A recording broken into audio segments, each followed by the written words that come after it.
Israel के target पर Iran के जो एटमी ठिकाने हैं उन्हें भी जान लीजिए। बुशर परमाणु पावर प्लांट ईरान का इकलौता बिजली उत्पादन करने वाला परमाणु सेंटर है। ये अब तक हमले से बचा हुआ है। ईरान के अराक में परमाणु हथियारों के लिए प्लूटोनियम बनाया जाता है, पर यहाँ भी अब तक इजराइल ने धमाके नहीं किए हैं। तेहरान में रिसर्च रिएक्टर साइट पर भी इजराइल ने अब तक हमले का दावा नहीं किया है। इजराइल डिफेंस फोर्स के मुताबिक ईरान में 15 ऐसी साइट्स हैं जहां न्यूक्लियर प्रोग्राम का शक है।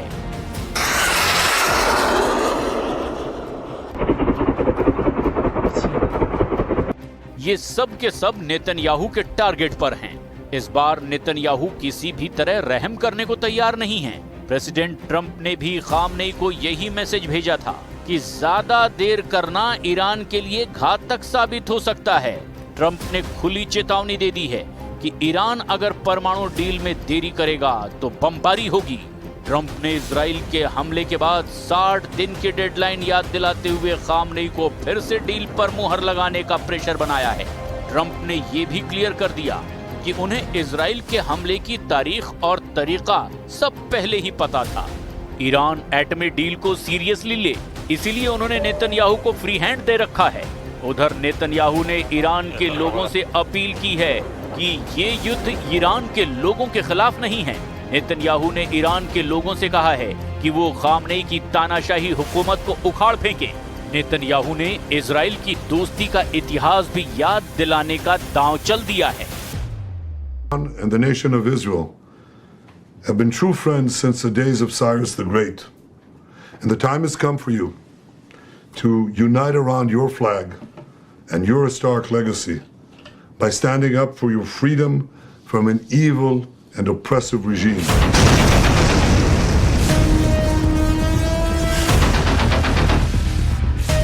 टाइम्स ऑफ इजराइल के मुताबिक अमेरिकी अधिकारियों ने कहा कि सुपर पावर के एयर और नेवल डिफेंस सिस्टम ने ईरान की बैलिस्टिक मिसाइलों को ढेर कर दिया है।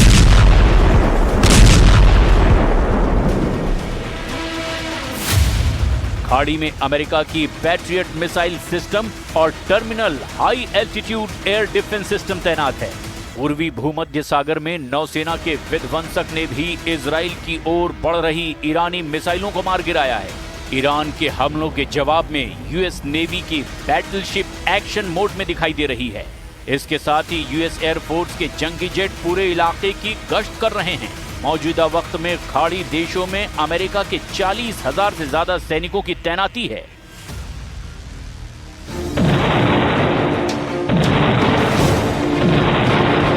अमेरिका ने अब तक ईरान के खिलाफ मिलिट्री ऑपरेशन का औपचारिक ऐलान नहीं किया है, लेकिन ट्रंप की धमकियां ये साफ कर रही है कि वो किसके साथ इस वक्त मजबूती से खड़े हैं।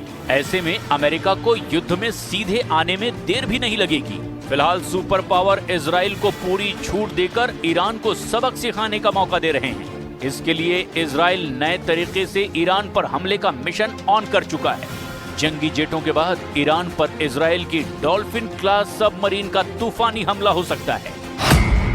इजराइल की डॉल्फिन क्लास पनडुब्बियां साइज में जितनी बड़ी हैं, उतना ही साइलेंट अटैक करती हैं। डॉल्फिन क्लास सबमरीन का साइलेंसिंग सिस्टम और स्टेल्थ डिजाइन इन्हें सबसे घातक बनाता है। ये पनडुब्बी कई ऐसे हाईटेक सिस्टम से लैस है जो किसी भी दुश्मन की जागती आंखों को भी चकमा दे सकते हैं। AIP तकनीक यानी एयर इंडिपेंडेंट प्रोपल्शन से पनडुब्बियां सतह पर आए बिना ही कई दिन तक पानी के नीचे रहकर हमला कर सकती हैं। इजराइल डॉल्फिन क्लास पनडुब्बी से ईरान के खिलाफ गुप्त ऑपरेशन शुरू करने का सिग्नल दे चुका है। इजराइल जैसी तैयारी कर रहा है, ईरान भी उतने ही सधे प्लान बना रहा है। सुप्रीम लीडर अली खामनेई ने ईरान के सैन्य बल को ऑर्डर दिया है कि ये युद्ध ईरान जैसा चाहेगा उसी तरह खत्म करेगा।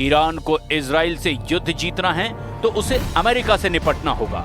सुपर पावर के मिलिट्री बेस जब तक एक्टिव हैं, ईरान ये युद्ध जीत नहीं सकता। मुमकिन है खामनेई ने ट्रंप को झटका देने का वॉर प्लान भी बना रखा है। ईरान के रेवोल्यूशनरी गार्ड अमेरिका के जिन बेस को निशाना बना सकते हैं उन्हें भी जरा देख लीजिए। अल उदीद एयरबेस, कतर। खाड़ी देशों में अमेरिका का सबसे बड़ा सैन्य अड्डा, जिसे यूएस सेंट्रल कमांड का हेडक्वार्टर कहा जाता है। अल उदीद एयरबेस साल 1996 में बनाया गया। 24 हेक्टेयर में फैले इस बेस में लगभग 100 जंगी जेट और ड्रोन का बेड़ा तैनात है। एयरबेस पर 10,000 सैनिकों की मौजूदगी है। खाड़ी के सभी देशों में ऑपरेशन इसी बेस से सेंट्रल कमांड से चलाया जाता है। ईरान को तबाह करने के लिए सुपर पावर का यही एयरबेस ही काफी है, इसीलिए सबसे पहले यही ईरान पर धमाके शुरू कर सकता है। इसके बाद ईरान के टारगेट पर बहरीन में यूएस नेवी बेस होगा। Naval support activity, NSA Bahrain, अमेरिकी नौसैनिक अड्डा जिसे पहले ब्रिटिश रॉयल नेवी इस्तेमाल करती थी। ये बहरीन में HMS जुफेयर की साइट पर बना है। नेवी बेस में 9,000 सैनिकों की तैनाती मुमकिन है। इसे यूएस नेवी के 5वें बेड़े का सेफ हाउस कहा जाता है, जहां अमेरिकी नेवी के सभी जंगी लड़ाके तैनात रहते हैं। कुवैत में बना अमेरिकी अड्डा भी ईरान के लिए बड़ा खतरा है, जिसे कैंप आरिफ जान नाम से जाना जाता है। कैंप आरिफ जान कुवैत से 55 किलोमीटर दक्षिण पूर्व में मौजूद है। साल 1999 में बनाए गए इस मिलिट्री बेस को कमांड हब की तरह इस्तेमाल किया जाता है। इनके साथ अल धफरा एयर बेस यूएई भी ईरान की आंख में खटकता है, जहां अमेरिका के टोही खुफिया जानकारी जुटाने और कॉम्बैट एयर ऑपरेशन के हथियार मौजूद हैं। अल दाफरा बेस पर भी F-22 रैप्टर स्टेल्थ फाइटर और अवैक्स की भी तैनाती है। इराक और सीरिया में ऑपरेशन के लिए अमेरिका ने एरबीन में बेस बना रखा है, जहां से ईरान को निशाना बनाना बहुत आसान है। अमेरिका की इसी घेरेबंदी को तोड़कर ईरान इजराइल से युद्ध जीतने की सोच सकता है। फिलहाल इजराइल पूरी तरह से ईरान पर हावी दिखाई दे रहा है। इजराइल के हवाई हमले के डर से ईरान का एयर स्पेस खाली पड़ा हुआ है। ईरान के हवाई रूट पर विमान तलाशने से भी नहीं मिल रहे हैं। वहीं ट्रंप का प्लान ईरान से खामनेई की हुकूमत को उखाड़ फेंकने का है। ईरान के पूर्व शाह पहलवी के बेटे की भी युद्ध में एंट्री हो गई है। एक इंटरव्यू में ईरान के पूर्व शाह के बेटे रजा पहलवी ने खामनेई की जमकर आलोचना की। रजा पहलवी ईरान के आखिरी शाह के बेटे हैं। 1960 में जन्मे रजा को 1967 में ईरान का क्राउन प्रिंस बनाया गया था, लेकिन 1979 में इस्लामिक क्रांति के बाद उनका परिवार देश से बाहर निकाल दिया गया। इसके बाद शाह पहलवी को ईरान में घुसने ही नहीं दिया गया, लेकिन रजा पहलवी ने नेशनल काउंसिल ऑफ ईरान नाम का एक संगठन बनाकर खामनेई का विरोध जारी रखा। इजराइल के ईरान पर हमले के बाद रजा पहलवी मुखर होकर खामनेई के खिलाफ विद्रोह का ऐलान कर रहे हैं। 2023 में रजा ने इजराइल का दौरा करके नेतन्याहू से मुलाकात की थी। ईरान पर हमले के बाद नेतन्याहू ने भी ईरान इजराइल के पुराने संबंधों का हवाला देकर खामनेई के खिलाफ ईरान के नागरिकों को भड़काने का दांव चला।